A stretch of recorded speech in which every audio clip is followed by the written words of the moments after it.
522 के पेपर दिखा के 520 में इम्प्लीमेंट किया है, जिस पर कि हमारा आधिपत्य सन 1956 से है।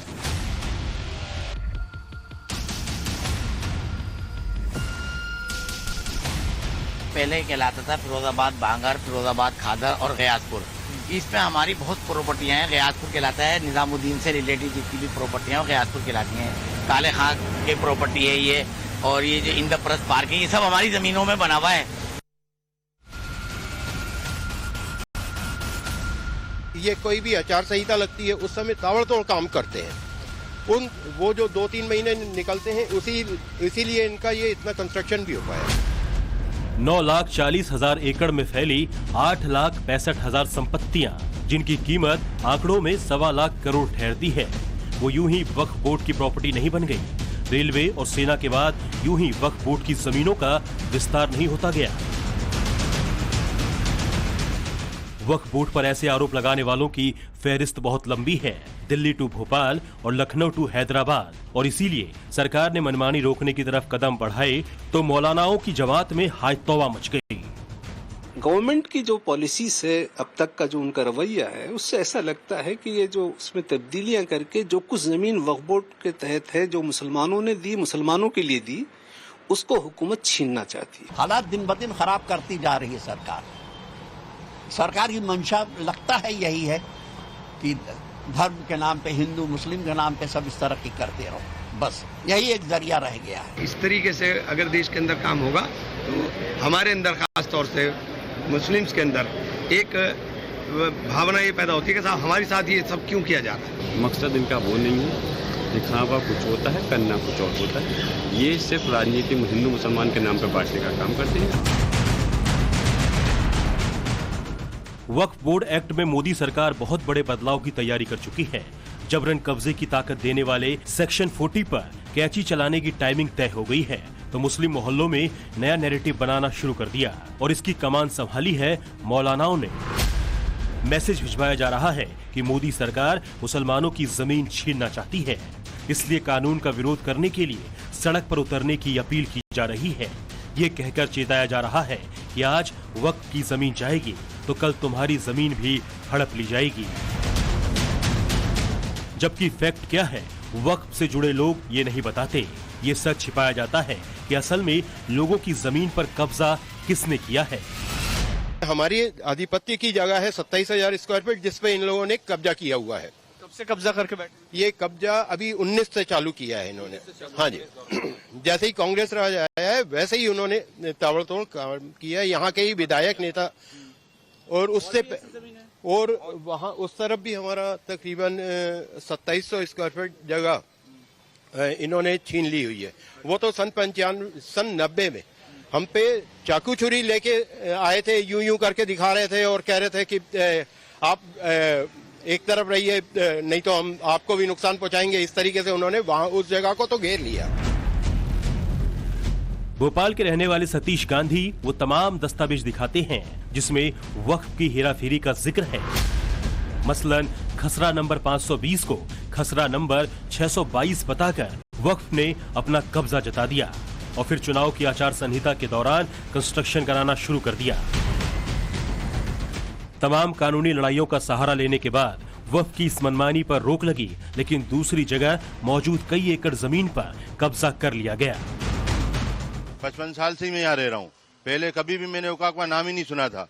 जब से देखा है गांधी जी यहाँ पे रहते थे, गांधी जी व्यापार करते थे, गांधी जी के बाप दादा बेचारे पीठा चलाते थे, इन्हीं का ही परिवार देखा है। वक्फ बोर्ड का तो नाम मैंने 2018 से सुना है कि कोई वक्फ बोर्ड होता है और उनकी जमीन ये है। कांग्रेस सरकार के जमाने की अगर यहाँ से छिंदवाड़ा तक अगर पूरी जांच करी जाए तो इसके अंदर कम से कम नहीं तो 125 प्लॉट ऐसे हैं जो कि कांग्रेस की गवर्नमेंट में इन्होंने जगह जगह पर, ये कुछ जगह यहाँ है, कुछ लक्ष्मी टाकीज पड़ेगी, कुछ कहीं पड़ेगी, कुछ तालाब को घेर लिया है। इस तरीके से वक्फ बोर्ड के नाम से इन्होंने ना। वक्फ बोर्ड की मनमानी के पीड़ितों में शामिल है दिल्ली के खालिद उर रहमान काजी। ये कागज दिखाकर बता रहे हैं कि इनके बाप दादाओं की 360 बीघा जमीन वक्फ बोर्ड को दे दी गई।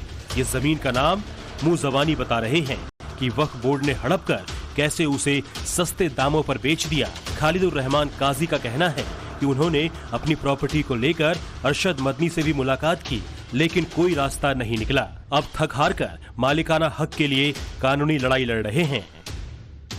इनको बिना बताए जो इनका मालिकाना हक था, इनको बताया नहीं गया कि वक्फ को कब इनकी प्रॉपर्टी ट्रांसफर कर दी गई। कई सालों पहले की बात है, लेकिन वक्फ ने इनकी जो प्रॉपर्टी है वो आगे सस्ते दामों बेच दी, इनको ऐसा कहना है। और इसके खिलाफ जो लगातार केस लड़ रहे हैं, कानूनी लड़ाइयां लड़ रहे हैं। उनका कहना है कई हमारी ऐसी प्रॉपर्टीज हैं जो वक्फ के कब्जे में थी। एक ऐसी प्रॉपर्टी हम के पास खड़े हैं जो आईडीओ के पास मौजूद है और ये काफी बड़ी प्रॉपर्टी बता रहे हैं कि काफी बड़ी प्रॉपर्टी है, कई बीघे की जमीन है जिसको वक्फ ने कब्जा लिया है, वक्फ ने सस्ते दामों में खरीदा है और इसका हालांकि जो मालिकाना हक है वो अभी भी खालिद और इनके परिवार के पास है, जिसको लेकर ये कानूनी लड़ाई लड़ रहे हैं। 1970 में बंटवारे के बाद जितनी भी हम प्रॉपर्टियां दी जो मदरसों से रिलेटेड थी और मस्जिदों से रिलेटेड थी और दरगाहों से रिलेटेड थी, वो सब उठा करके मोहतरमा इंदिरा गांधी ने वक्फ बोर्ड को दे दी और मालिकान जबकि उनके मौजूद हैं।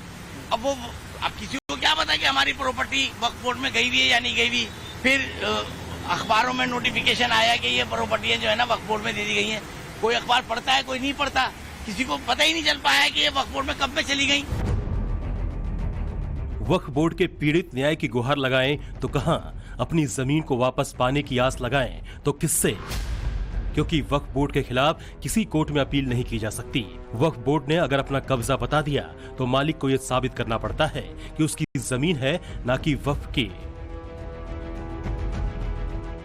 और इसी को रोकने के लिए वक्फ बोर्ड में सुधार के लिए सरकार बिल ला रही है। दोनों ही बिल पीड़ित मुस्लिमों को इंसाफ दिलाने का काम करेंगे। एक बिल के जरिए मुसलमान वक्फ कानून 1923 को समाप्त किया जाएगा। दूसरे बिल के जरिए वक्फ कानून 1995 में महत्वपूर्ण संशोधन होंगे। 44 संशोधनों में वक्फ की संपत्ति से होने वाली आय की जांच भी हो सकेगी और यही एक तबके की बेचैनी बढ़ा रही है। जो कुछ हुकूमत का रवैया है और जो कुछ हुकूमत ने अब तक या हुकूमत जिस पार्टी की उन्होंने जो कुछ कहा है, उससे ऐसा लग रहा है कि वो औकाफ में वक्फ बोर्ड में कानून को बदल के जो औकाफ की जायदादें हैं उनको नुकसान पहुंचाना चाहते हैं। गवर्नमेंट का इंटेंशन मुस्लिम कौम की भलाई या मुस्लिम औरतों की भलाई है या वक्फ बोर्ड में तब्दील करके उन जमीनों को कुछ पूंजीपतियों को और उस पर कब्जा करके मुसलमानों से वो जमीन छीन लेने का इरादा है। ये असल मसला है। गवर्नमेंट की जो पॉलिसीज है अब तक का जो उनका रवैया है, उससे ऐसा लगता है कि ये जो उसमें तब्दीलियां करके जो कुछ जमीन वक्फ बोर्ड के तहत है जो मुसलमानों ने दी, मुसलमानों के लिए दी, उसको हुकूमत छीनना चाहती है। मेरा व्यक्तिगत राय ये है कि जिस उद्देश्य से वक्फ की प्रॉपर्टी को दान किया गया था, डोनेट किया गया था भगवान के नाम पर, अल्लाह के नाम पर, गॉड के नाम पर, अगर उस उद्देश्य के लिए सरकार कानून बनाती है तो ये बहुत अच्छी बात है।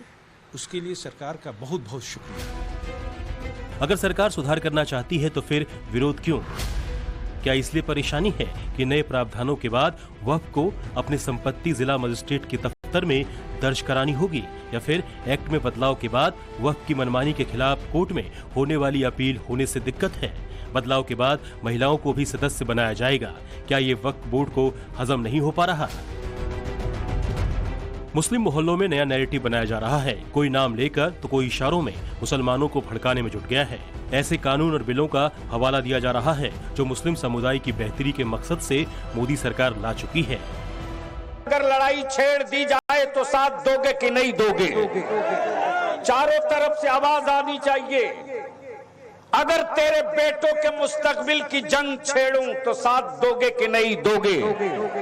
अगर बलियाबी के पास जेब में पैसे ना हो तो गाड़ी में डीजल दोगे कि नहीं दोगे?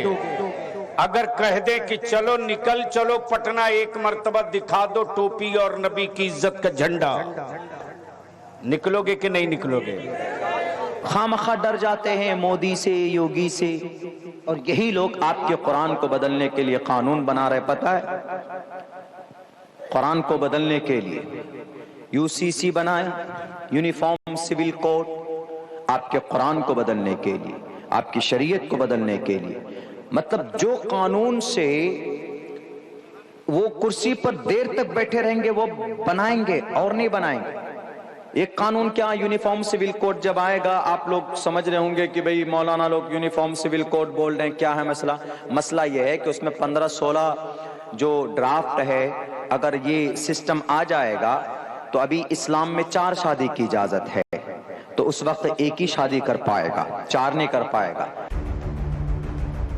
बीते 15 सालों में वक्फ की संपत्तियां 3 लाख से बढ़कर 8 लाख पार कर गई और जमीन दोगुनी। आरोप लगता रहा है कि यूपीए सरकार की नीतियों ने इसमें अहम योगदान निभाया और शायद इसीलिए विरोध के सियासी सुर इंडी गठबंधन की तरफ से बहुत ज्यादा सुनाई दे रहे हैं। आप क्यों कटौती करना चाहते हैं वक्फ के अधिकार में? वक्फ की जो प्रॉपर्टी है वो लोगों ने अपने, हमारे यहाँ माना जाता है कि साहब अल्लाह की राह में काम करोगे तो सवाब ज़्यादा मिलेगा, इसलिए दी थी। आप उसको क्यों वो करना चाहते हो? अगर कहीं इरेगुलरिटी है तो आप उसको रेगुलेट करा दीजिए। उनमें वक्फ के अधिकारों को कटौती करने की क्या जरूरत है? मकसद इनका वो नहीं है, दिखावा कुछ होता है, करना कुछ और होता है। ये सिर्फ राजनीति में हिंदू मुसलमान के नाम पर बांटने का काम करते हैं। अगर इस टाइप का कोई बिल होगा जो हमारे समाज के खिलाफ होगा, वक्फ बोर्ड के प्रॉपर्टी या वक्फ बोर्ड को कंट्रोल करने के लिए होगा, तो यकीनन हम इसके पुरजोर तरीके से इसकी मुखालफत करें। फिलहाल मौलाना ब्रिगेड मोदी सरकार के खिलाफ एक्टिव है और जिस तरह मुस्लिम युवाओं को भड़काने का काम शुरू कर दिया गया है, उससे ये भी तय है कि वक्फ बोर्ड को आधार बनाकर एंटी मोदी एलिमेंट को तेजी से हवा दी जाएगी। इसलिए खुफिया रिपोर्ट्स के आधार पर प्रशासन नजर बनाए हुए है।